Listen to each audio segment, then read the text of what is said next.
Hello बच्चों, class 7 subject Hindi grammar lesson 3 शब्द विचार।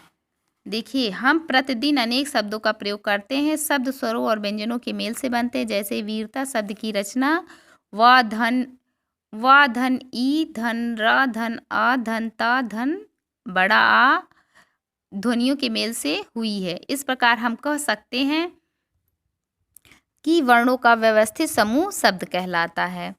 देखिए, यहाँ फिगर में सूरज रेड से है, ऊंट है और फिर पेड़ है। स धन बड़ा ऊ धन रा धन आ धन जा धन आ, इस तरह सूरज हुआ। ऊंट को देखिए, बड़ा ऊ धन चंद्रबिंदी धन ट धन आ, ऊंट हो गया। प धन ए धन ड धन आ बराबर पेड़। परिभाषा ध्वनियों का ऐसा मेल जिसका कोई निश्चित अर्थ होता है शब्द कहलाता है। शब्द और पद। जब कोई शब्द किसी वाक्य में प्रयुक्त किया जाता है तो वह व्याकरण के नियमों के अनुसार बंधकर प्रयुक्त होता है। वाक्य में प्रयुक्त शब्द को पद कहते हैं। जैसे मोर नाच रहा, शब्द मोर नाच रहा है पद है। यहाँ अलग अलग है तो ये शब्द हो गया, लेकिन ये जब एक साथ है तो ये पद हो गया। लड़का पतंग उड़ा रहा शब्द है, ये अलग अलग है तो शब्द है। पर ये जब एक में हो जाएगा, लड़का पतंग उड़ा रहा, तो ये पद बन गया। अब देखिए शब्दों के भेद। हिंदी के शब्दों को 4 आधारों पर अलग अलग वर्गों में बांटा जाता है। शब्दों के भेद उत्पत्ति या स्रोत के आधार पर, व्युत्पत्ति या रचना के आधार पर, अर्थ के आधार पर, प्रयोग के आधार पर। इस तरह शब्दों को 4 भागों में बांटा गया है। पहला देखिए, उत्पत्ति के आधार पर, उत्पत्ति या स्रोत के आधार पर। हिंदी में अनेक भाषाओं के शब्द जुड़ते हैं।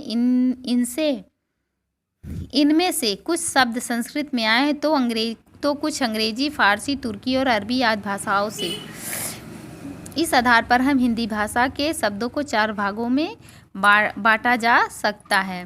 पहला, तत्सम शब्द। संस्कृत भाषा के वे शब्द जो बिना किसी परिवर्तन के उसी रूप में हिंदी में भी प्रयोग किए जा रहे हैं। तत्सम शब्द जैसे मुख, हस्त, रात, गृह आदि।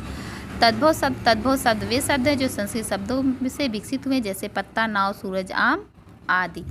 अब तत्सम और शब्द तद्भव के कुछ उदाहरण देखिए। यहाँ तत्सम है, यहाँ तद्भव है, फिर तत्सम, फिर तद्भव। 2 कॉलम दिया है। उल्लू, उल्लू, अंध, अंधा, कर्ण, कान, कर्पूर, कपूर, कोकिला, कोयल, गृह, घर, चर्म, चमड़ा, मस्तक, माथा, पद, पैर, बधिर, बहरा, लक्ष्य, लाख, सत, 100, पीला, हस्त, हाथी, जिह्वा, जीव, दिवस, दिन, उष्ट्र, ऊंट, वानर, बंदर। और इस तालिका में भी ऐसे है। ओट, अश्रु, आंस, कंटक, कांटा, कूप, कुआं, कर्म, काम, घोटक, घोड़ा, चंद्र, चांद, धैर्य, धीरज, फागुन, मुख, मुंह, श्रावण, सावन, लौह, लोहा, मित्र, मीत, रात्रि, रात, निद्रा, नींद, वधु, वहु, दंत, दांत, भल्लुक, भालू आदि। अब देखिए देशज शब्द। भारत एक विशाल देश है। इसके भिन्न राज्यों में अपनी अपनी भाषाएं हैं। इन भाषाओं की अनेक बोलियां। हिंदी में अनेक शब्द अपने ही देश की भाषाओं और बोलियों से विकसित हुए हैं, जैसे खुरपा, पगड़ी, खिड़की, खटिया, जूता, लोटा आदि। दूसरा, विदेशी शब्द। हिंदी भाषा में अनेक शब्द विदेशी भाषाओं से भी आए हैं तथा प्रयोग किए जाते हैं। इन विदेशी भाषाओं के शब्दों को विदेशी या आगत शब्दों के नाम से जाना जाता है। हिंदी भाषा में सबसे अधिक शब्द अरबी और फारसी से आए हैं। इस तरह हमारा ये वीडियो पूरा हुआ। हम अगले वीडियो में आगे का चैप्टर आपको बताएंगे। Thank you.